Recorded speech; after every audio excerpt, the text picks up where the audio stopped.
হিংস্রতা হয়তো বনের আদিম ধর্ম, কিন্তু মমতা কোনো সীমানা মানে না। সুন্দরবনের এই গহীন জঙ্গলে সেদিন এক অদ্ভুত গল্পের শুরু হয়েছিল। শিকারী রহমত চাচা জঙ্গলের এক কোণে খুঁজে পান যন্ত্রণায় কাতর এক বাঘের ছানা।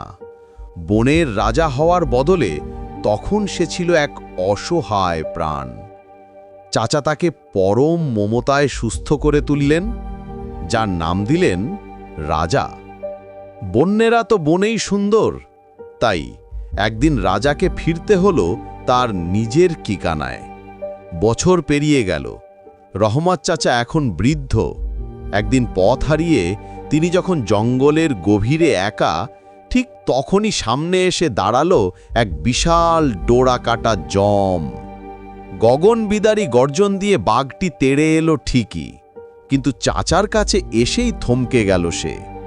হিংস্র শিকারী নয়, রাজা তার পুরনো বন্ধুকে চিনতে ভুল করেনি। ভালোবাসা আর কৃতজ্ঞতার কাছে হার মানল বন্য স্বভাবও। বন্ধুত্ব কোনো ভাষা বোঝে না, বোঝে শুধু হৃদয়ের টান। এই অবিশ্বাস্য বন্ধুত্বের জন্য একটি লাইক তো পাওয়াই যায়। সাবস্ক্রাইব করুন এমন আরও রোমাঞ্চকর গল্পের জন্য।